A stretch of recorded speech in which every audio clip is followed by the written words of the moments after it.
S'il y a un individu avec lequel je sais que je suis supposée discuter sur The Soul Series, cette série sur l'âme, c'est l'homme que j'ai surnommé le père du moment présent, Eckhart Tolle.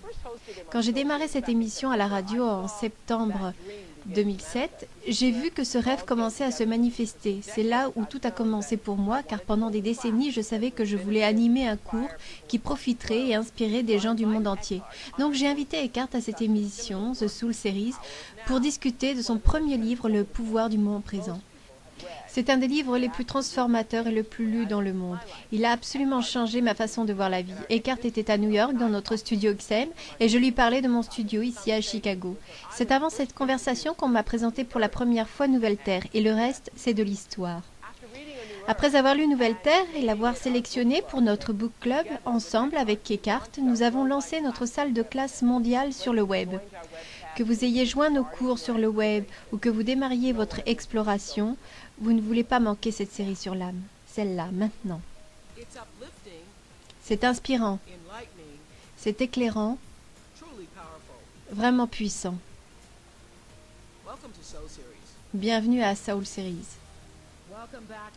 Bienvenue à nouveau sur ce Soul Series, une demi-heure hebdomadaire pour pouvoir étudier, vous savez, toutes choses vraiment spirituelles, pour défier le statu quo. C'est la raison de cette émission, pour se connecter à un niveau plus élevé et par ce fait élever la valeur de nos expériences ici et maintenant. Le ici et maintenant, c'est une expression devenue un peu culte dans notre lexique. Et comme dans beaucoup de cas, quand une expression est utilisée souvent, parfois elle perd de son influence et de son impact. Et les gens parlent du ici et maintenant en référence au temps, sans en réalité considérer, je pense, l'amplitude de ce que ces mots représentent réellement. Aujourd'hui, maintenant, je veux partager avec vous quelqu'un qui m'a aidé, ainsi que des millions d'autres gens, à réellement comprendre pourquoi cette expression, le ici, et particulièrement le maintenant, n'est pas seulement vital, mais est réellement tout ce qu'il y a. Mon invité aujourd'hui devrait être surnommé, je pense, le père du moment présent, car Eckhart Tolle est largement reconnu. Il est un des enseignants spirituels les plus originaux et des plus inspirants de notre temps. Je pense personnellement que vous êtes un prophète, Monsieur Tolle. On m'a présenté votre enseignement en 2000 par Meg Ryan, quand je l'avais invité à mon émission, durant une interruption publicitaire. Je ne me rappelle plus comment la conversation nous a amené à ce qu'elle mentionne le pouvoir du moment présent, en précisant le profond impact que la lecture de ce livre a eu sur sa vie, et j'ai acheté le livre aussitôt. Et j'en ai parlé dans mon magazine, et je crois que j'ai même listé dans les idées de cadeaux favoris pour Noël pour nos téléspectateurs. Le pouvoir du moment présent, un guide pour l'illumination spirituelle, qui a été un des livres les plus transformateurs dans ma vie. Il est toujours sur ma table de chevet. Peu importe où je me trouve, je le transporte avec moi. Je disais juste avant de vous présenter Eckhart que j'aurais bien aimé avoir la toute première copie de ce livre, car j'ai acheté tellement d'exemplaires depuis, mais dans le tout premier, j'avais tellement souligné et surligné en jaune des parties du texte que j'ai finalement pensé, pourquoi est-ce que je ne finirais pas le livre au lieu de tout souligner? Bienvenue à The Soul Series. Merci beaucoup de nous rejoindre. Merci. Il y a tellement de choses dont je voudrais vous parler. Je sais que ça ne pourra pas être possible. Donc je voudrais juste dire à ceux qui nous écoutent, ceux qui sont de grands supporters, des chercheurs et des fans du livre Le pouvoir du moment présent, que cette conversation continuera la semaine prochaine. Donc, pour la discussion d'aujourd'hui, j'aimerais me focaliser sur le moment présent et le livre Le pouvoir du moment présent.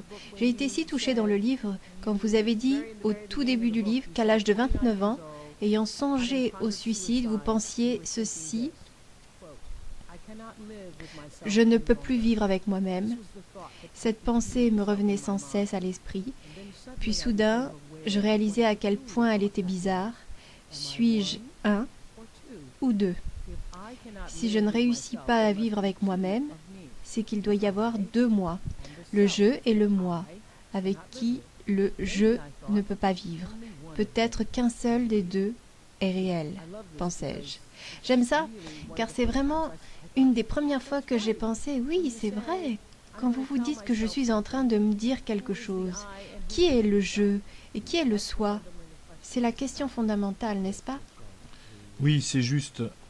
La plupart des gens ne sont pas conscients qu'ils ont un petit homme ou une petite femme dans leur tête qui parle et qui parle continuellement. La plupart des gens sont complètement identifiés avec cette voix dans la tête, ce dialogue intérieur. Et dans mon cas, et dans le cas de beaucoup de gens, la voix dans la tête est le plus souvent malheureuse, mécontente. Il y a une quantité énorme de mécontentement qui est générée continuellement par ce dialogue interne inconscient.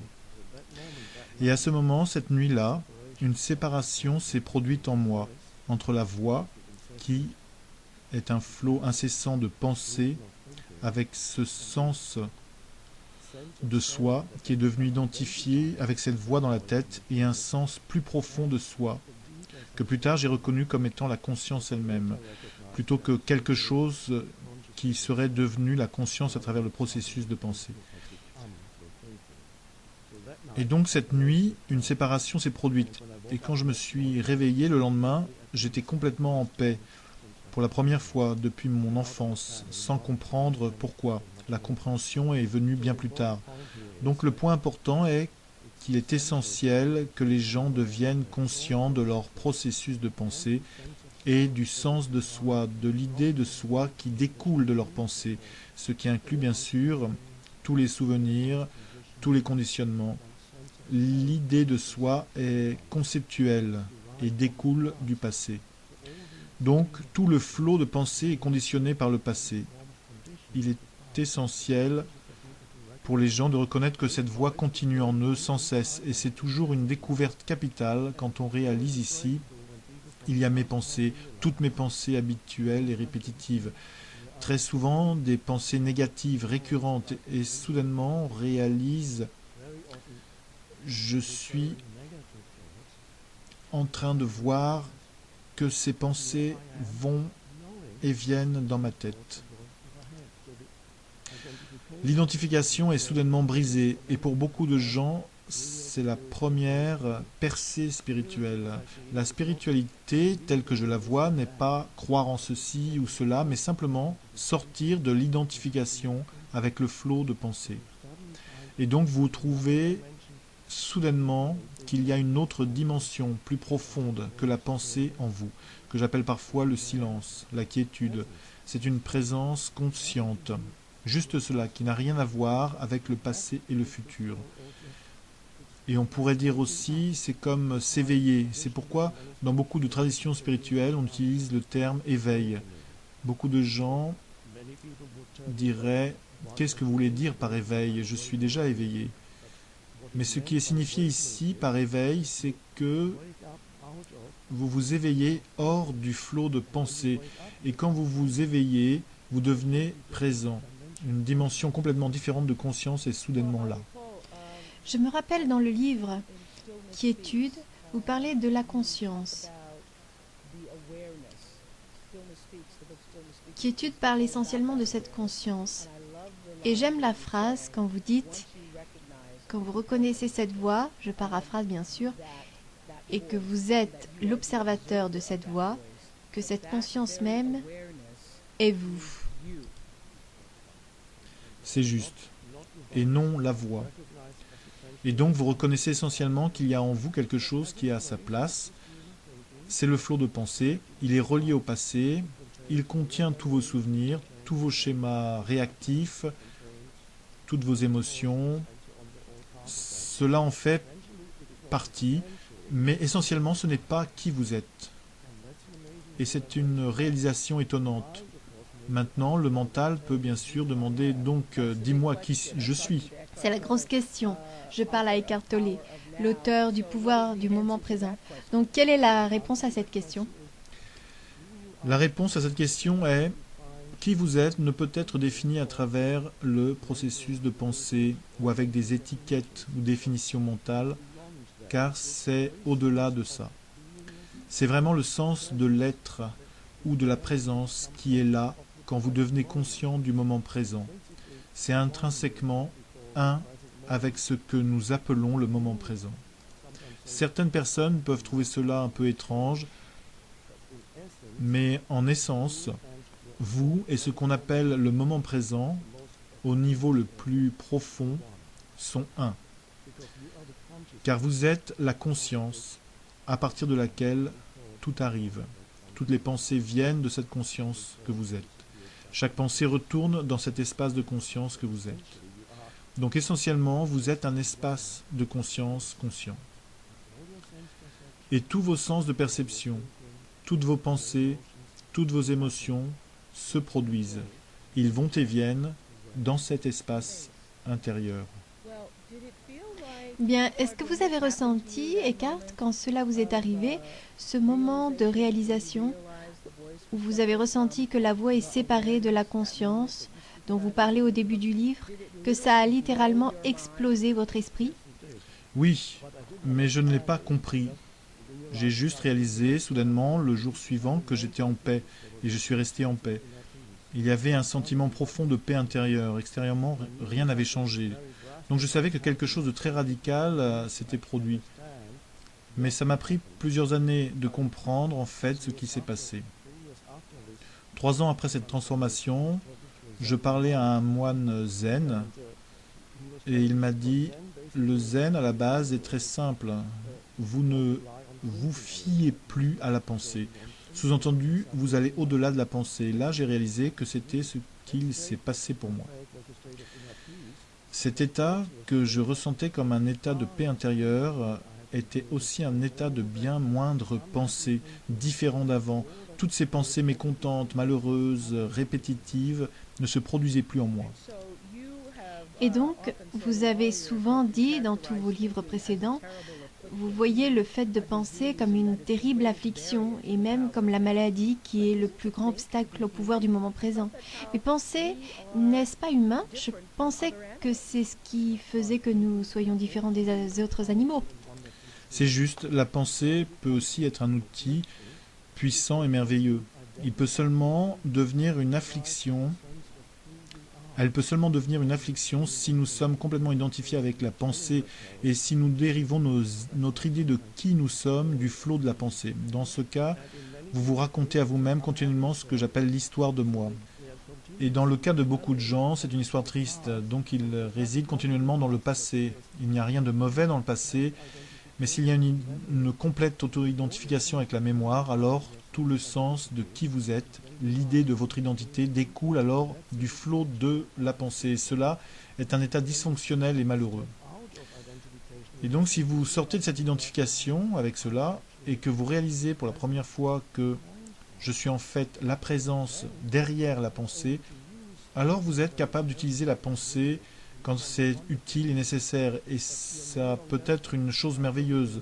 Et en l'exprimant avec des termes extrêmes, et c'est ce dont il s'agit, vous n'êtes plus possédé par l'esprit pensant. L'esprit pensant est alors un serviteur ou un outil utile que vous pouvez utiliser. Il est très utile dans de nombreuses situations dans ce monde, mais vous ne pouvez vous trouver dedans. Et également, si vous ne pouvez jamais aller au-delà de l'esprit pensant, cela interfère avec les relations. Cela crée des conflits continuels dans les relations s'il n'y a pas une sensation d'espace dans la relation. Redites cela encore, s'il n'y a pas une sensation d'espace. S'il n'y a pas une sensation d'espace, cette présence consciente, spacieuse, que vous pouvez amener à la relation.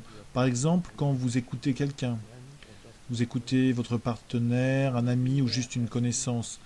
Pouvez-vous être là en tant qu'espace conscient qui écoute? Ou êtes-vous alors que l'autre parle continuellement en train de préparer de penser, de préparer la prochaine chose que vous allez dire? Est-ce que vous jugez, évaluez ce que vous entendez? Êtes-vous seulement intéressé par votre but et votre propos, ou pouvez-vous être là en tant que l'espace pour l'autre personne? Et je dirais que c'est le plus beau des cadeaux que vous pouvez donner à une personne. C'est particulièrement important pour les parents et les enfants, mais aussi très important dans les relations amoureuses. Pouvez-vous être là en tant que l'espace conscient pour l'autre personne? Par exemple, quand vous écoutez l'autre personne, pouvez-vous écouter dans cet état simple de vigilance, de vivacité dans lequel vous n'êtes pas en train de juger ce que vous écoutez? Vous êtes alors là présent en tant qu'une présence plutôt qu'en tant que personne. Un niveau plus profond de conscience est là, c'est ce que j'appelle l'espace. C'est ce que j'allais dire. Vous leur offrez cet espace dans lequel vous vous permettez d'être connecté à peu importe quel est le contenu qu'il offre. C'est ça. Il n'y a pas de jugement dans cet espace. Vous ne définissez pas l'autre personne et cela est un cadeau énorme que vous pouvez donner à l'autre personne. Vous n'imposez pas d'étiquette mentale, de jugement, de définition sur l'autre personne. Je crois, comme vous le savez, tellement de gens aiment leurs animaux de compagnie. Et parmi tous ces gens, j'en serai un d'eux.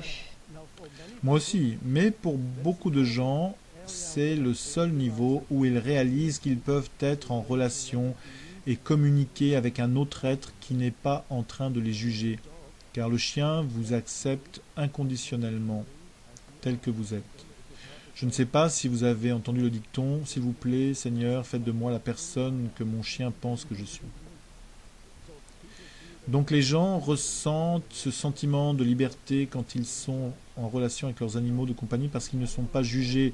L'animal, bien sûr, est à un état antérieur à la pensée. Et donc c'est pourquoi l'animal peut être là en tant qu'une simple présence naturelle. Mais quand l'être humain est là, dans cette présence, l'être humain est allé au-delà de la pensée. Et ceci est l'état de conscience consciente. Mais dans les deux cas, ces états sont libres de définition et de jugement. Jésus, bien sûr, a beaucoup parlé de l'importance de ne pas juger une autre personne. Bien, vous savez, depuis le pouvoir du moment présent, tellement de gens ont été introduits à cette idée, même que vous nous présentez dans ce livre, et nous sommes stimulés par cette idée, et moi-même, j'ai des aperçus de cet espace. Oh, j'en suis sûr. Oui, des aperçus de cet espace. Mais comment pouvez-vous rester et vivre dans cet espace? Vous semblez vivre dans cet espace. Oui, tout simplement, c'est important de reconnaître et d'avoir de la gratitude pour ces aperçus quand ils se produisent. Et ensuite, vous pouvez en fait non seulement juste attendre que cela se produise, presque comme une sorte de grâce qui vient dans votre vie et qui parfois se produit effectivement, mais vous pouvez également inviter cet espace simplement en amenant plus de présence dans votre vie, ce qui signifie plus de conscience du moment présent. Par exemple, je recommande que les gens utilisent des petites activités quotidiennes qu'ils font chaque jour, inconsciemment, pour y apporter une présence consciente. Quand vous vous lavez les mains, quand vous faites une tasse de café, quand vous traversez la pièce, descendez les escaliers, dans l'ascenseur, en attendant l'ascenseur, ce sont toutes des opportunités au lieu de laisser libre cours à la pensée pour être là en tant qu'une tranquille présence vigilante. Oui, comme beaucoup de gens qui prennent leur douche le matin, ils prennent leur douche et leur mental est déjà au bureau, car ils pensent à monter dans leur voiture et qu'est-ce que je vais faire aujourd'hui, où est ma liste de choses à faire, au lieu d'être présent dans la douche, ressentir l'eau, l'essence de l'eau, le moment, peu importe. C'est ça, amener des petits espaces dans votre vie quotidienne, autant d'espaces que possible.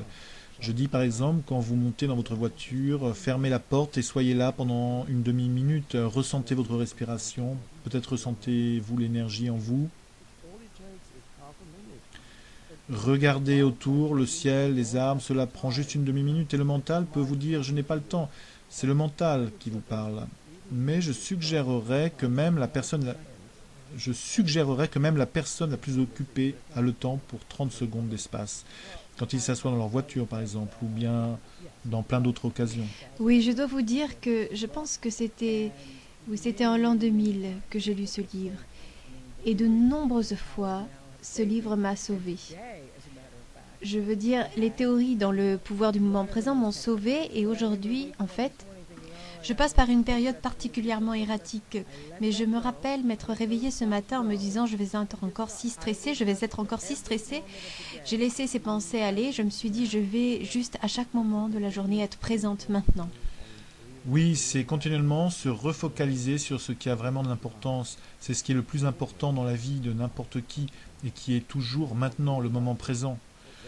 Les gens ne le réalisent pas, que c'est tout ce qu'il n'y a jamais eu. Il n'y a pas de passé ni de futur, excepté en tant que souvenir ou anticipation dans votre mental. Mais c'est ce qui m'a interpellée dans votre livre. Bien sûr qu'il doit y avoir un passé, car c'est là qu'il y a tous nos souvenirs, toutes ces façons de nous définir. C'est notre passé. Oui, d'un côté, vous pourriez dire que personne ne peut discuter le fait qu'il y a une telle chose que le temps, qu'il y a une telle chose que le futur, bien sûr. Nous avons utilisé le temps pour nous rencontrer ici, nous nous sommes mis d'accord sur cette heure particulière. Nous avons décidé que nous nous rencontrerions ce jour-ci à telle heure, sinon ça aurait été difficile, nous n'aurions pu nous retrouver. Oui, c'est juste. Et vous êtes difficile à trouver dans tous ces pays différents. Je parle avec Eckhart Tolle, l'auteur du pouvoir du moment présent. Mais nous nous sommes mis d'accord sur cette heure et ici, car c'est maintenant. C'est juste, donc le temps est quelque chose dont nous ne pouvons nous passer, et nous pourrions même dire que le temps est ce qui domine toute cette vie que nous expérimentons ici. Ce jeu illusoire dans lequel nous sommes. Oui, j'appelle cela le niveau de surface de la réalité qui est complètement dominé par le temps, qui est le passé et le futur et ce flot continu. Et les gens regardent le temps souvent en espérant que le temps finira par les combler, que le temps finira par leur donner ce qu'ils ont besoin, le temps finira par leur apporter le bonheur. Et bien sûr, c'est parfois ce qu'il fait, pour un moment. Mais essentiellement, le véritable bonheur, vous ne pouvez le trouver en regardant vers le futur, car il est intrinsèquement un avec le fait de vivre dans le moment présent. Donc il a été dit qu'il y a deux façons d'être malheureux, mécontent. Une est de ne pas avoir ce que vous voulez et l'autre est avoir ce que vous voulez. Car si vous pensez que cela ou que l'autre va me rendre heureux, mais quand vous l'obtenez et que vous n'avez pas réalisé que le moment présent est tout ce que vous avez réellement, vous allez à nouveau vous focaliser sur le moment suivant, car c'est un schéma mental profondément enraciné. Toujours attendre quelque chose du moment suivant, n'être jamais complètement dans cet instant. Une autre chose qui m'a changé quand j'ai lu Le pouvoir du moment présent, il y a plus de 7 ans, est de comprendre par rapport au stress que chaque stress que vous avez est basé pour la plus grande part sur le fait de penser à ce qui s'est passé dans le passé et ce qui devrait arriver dans le futur. Et que si vous avez la capacité de prendre une respiration profonde, peu importe ce qui se passe dans votre vie, et voir dans ce qu'il se produit maintenant, dans ce moment, juste maintenant, je suis OK. Oui, et une autre façon de le dire serait, pour beaucoup de gens, l'idée qu'ils ont d'eux est en rapport avec l'identification à leurs problèmes. Ils sont sans cesse engagés dans des problèmes. Et donc, pour beaucoup de gens, toute l'idée qu'ils ont de leur identité est intimement reliée aux problèmes qu'ils ont ou qu'ils croient avoir. Et souvent, comme un test de validation de cette réalité, je leur dis, attendez, quel problème avez-vous en fait à cet instant? Focalisez-vous juste sur l'instant présent pour voir quel problème vous avez en ce moment. Non pas dans une heure ou demain matin, mais quel problème avez-vous maintenant? Et parfois les gens se réveillent quand ils entendent la question, car ils ne peuvent que réaliser qu'en cet instant, je n'ai en fait pas de problème. Ce que vous pourriez avoir, c'est un défi. Si un danger survient, si un animal sauvage bondit dans cette pièce, c'est un défi. Et bien sûr, ce n'est pas un problème, car il n'y a pas de temps pour en faire un problème. Donc pour qu'un problème existe, vous avez besoin de temps et vous avez besoin d'activité mentale, une activité mentale répétitive. Dans le moment présent, il peut y avoir un défi, c'est vrai, il peut même y avoir de la souffrance, il peut y avoir une émotion, mais pas ce que nous appelons un problème. Donc quand les gens pensent comment puis-je sortir de mes problèmes, je suggère aller dans le moment présent et regarder quel est le problème maintenant. Et alors vous devez toujours admettre que maintenant, en fait, je n'ai pas de problème en fait. Et des gens ont cette expérience même en étant en prison. J'ai reçu des lettres de gens en prison, certains y sont pour la vie, et m'ont écrit en me disant j'ai compris votre message et je suis devenu libre. Et ils voulaient dire libre intérieurement, libre du fait de se créer des problèmes. Oui, c'est comme pour Viktor Frankl, l'auteur de Découvrir un sens à sa vie. Oui. libre du fait de se créer des problèmes. Je voulais vous demander, vous savez, alors que j'ai fini le livre et que je l'ai relu et relu de nombreuses fois au long des années, soit des passages, soit dans sa totalité, et écouter les cassettes, je me suis souvent demandé, vivez-vous comme ça tout le temps? Êtes-vous toujours dans le moment présent? Oui, je suis essentiellement dans le moment présent, abandonné à ce qui se produit. Occasionnellement, si je vois par exemple quelqu'un infligeant de la douleur à quelqu'un d'autre, une émotion peut venir, de la colère peut surgir très brièvement et ensuite me traverser. Cela ne se lie pas à l'esprit, produisant une quantité énorme de pensées inutiles. Donc les émotions peuvent aller et venir, mais je suis essentiellement dans un état d'abandon à ce qui est. Car ce qui est déjà le cas, est déjà là. Donc vous ne pouvez pas discuter éternellement ce qui est, car si vous le faites, vous souffrez. Mais cela ne vous rend-il pas sans passion pour la vie néanmoins? Parce que ce qui est ce qui est. Non, non, en fait, vous êtes plus passionnément vivant quand vous êtes intérieurement aligné avec le moment présent. Ce qui signifie que laisser aller cette résistance intérieure qui est au niveau mental se manifeste en termes de jugement et de complainte et au niveau émotionnel en espèce de négativité.